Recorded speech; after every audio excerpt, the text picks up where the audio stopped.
Hello. So, I don't have an Instagram, and that was my main hub of sharing everything, whatever I felt like sharing music, ideas, my transition from one space of beingness to another. I do have a lot of stuff I want to share, and I've been thinking about it so much lately. And if I should make another Instagram or if I should just like share stuff on YouTube. Honestly, while I'm recording this, I still don't even know what I'm gonna do, but I know that I want to speak and express the reality of existing as one type of person and not really being conscious of what others are perceiving me as affecting or not affecting my mental health. I grew up very sheltered. My parents didn't tell us that we were black. They weren't like, you're black women and that means this, or you're Latino women and that means this, or you're mixed women, look exotic to people and that means this. I loved that my parents didn't talk about human beings that way. They didn't categorize until we got a little older, like after our period started and stuff. My mom was talking to us about being women, and then it became a whole other thing with her trauma and her experience with biological males and all that. So that was being painted a certain way. But beyond that, I just spent a lot of time all the way up to, coming out on social media as a fluid being, really not understanding how that would affect how I interact with others. The world was always like this new shiny thing that my sister and I couldn't like touch upon because we were raised so strictly. And, I grew up on an island for like a majority of my childhood in Washington State. Like, there's just all of these factors as to why I couldn't have understood what I understand about myself now until I went out in the world and explored.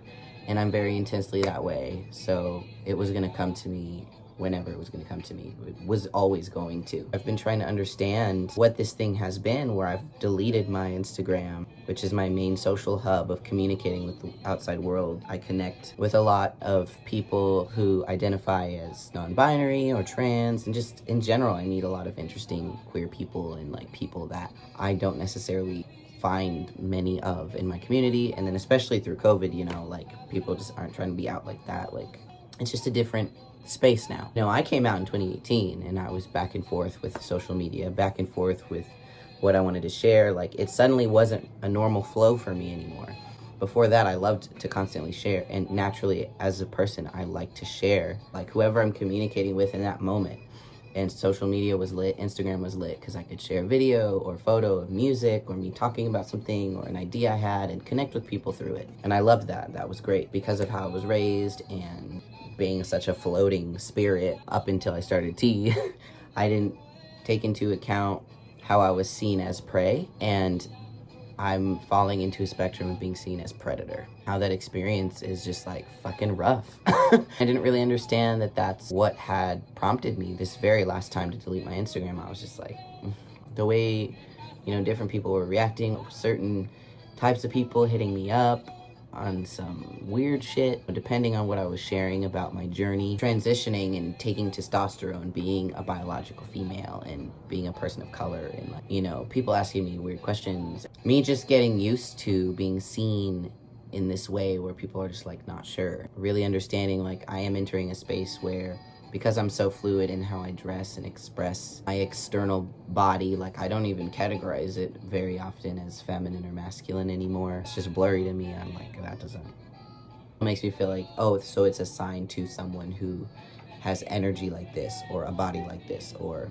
just, it's the whole categorizing thing. And that doesn't flow with me. It really never has. I wasn't as conscious of how I wanted to exist and what was available so I could exist in the most open, expansive, fluid way I possibly can. Because that's what this experience is about for me. Always. I'm always expanding and being open and being free and just flowing, and that's it.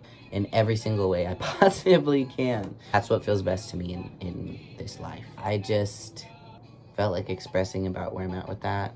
I think I am going to start sharing more stuff on YouTube to start and just see how that makes me feel. I do miss interacting with the queer community through Instagram. I do always love that. Because I'm in puberty and I work full time and I just am tired a lot of the time. I don't have very much time to interact anymore. I was always constantly like having messages build up, and it gave me anxiety. It always is that way because I always communicate with people. If they write something to me, I respond, and I like having a real conversation about it, especially if it's something that I shared that prompted something within another person, whether it was like an epiphany they had, or helped them realize something, or it made them feel whatever it made them feel, safe, comforted, seen. Like, I love hearing about that. But yeah, it's a lot. It's all a lot. It's a lot of energy, and through COVID it was even more energy. And I'm just in a space I've never been in before with how I'm connecting to my body, what it really needs, what it needs most, what I need to do and keep up for my mental health versus my spiritual health versus my emotional health.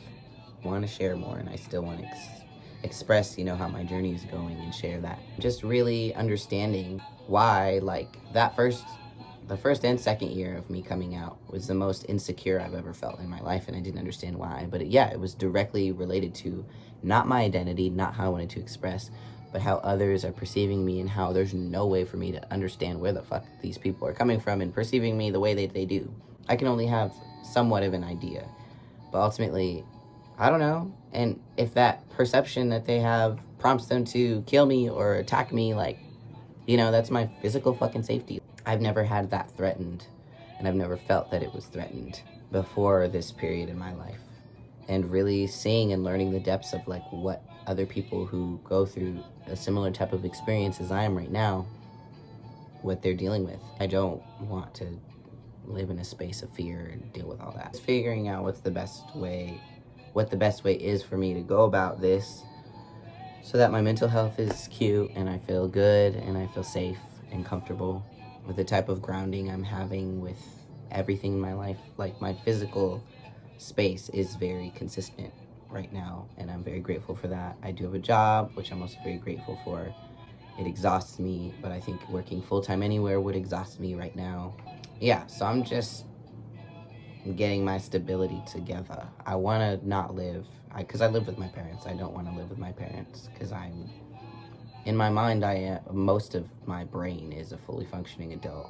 Even though puberty's happening, like, I want to have my own space. I want to live my own life and do my things independently. And because of everything that's gone on, me making it all the way to here, just to make sure that I'm safe and I'm comfortable and I'm not, doing something that's going to throw my life all the way off kilter to a point where I can't return from. I'm not interested in doing that. I don't take the same types of wild-ass risks I used to, because there's a lot more that I have to be concerned with, and that's just what it is. That's okay. I'm just accepting it and getting used to. I mean, it's not okay. But in order for me to move forward and actually enjoy my life, I'm accepting what is and moving forward to create a stable grounding for myself, and then go out there and figure out how I can, contribute so it can change. And, there's spaces in between and stuff. Like, I can try to plan out as much as I'm able to, and I will, and that's what I'm going to do, because that's the space I'm in now. But still, at the same time, I do want to share and do stuff that's not planned.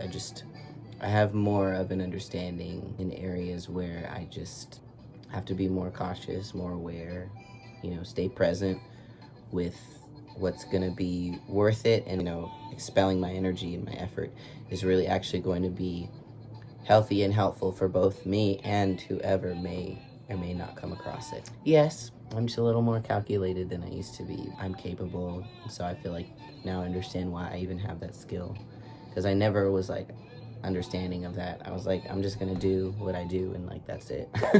And I came out of the womb like that. I wasn't shy, I wasn't, like, timid, I wasn't any of that. So experiencing this space now, I'm still not timid. I'm just conscious, I'm just aware of how things are, and doing what I need to so that I'm safe, I'm stable, and I can still share the reality of what's going on for those who, feel like they're alone, or feel like no one else understands, or, whatever. Like, I would have loved to see videos like this from people who look like me, POC, queer, etc., wherever. Like, I only found maybe one or two people, and that was still encouraging to me. But yeah, I'm definitely wanting to add more to that, so people know, like, hey, we're out here, we got each other, But yeah, that's where I'm at, and hopefully I will get to communicate and share more in the coming months.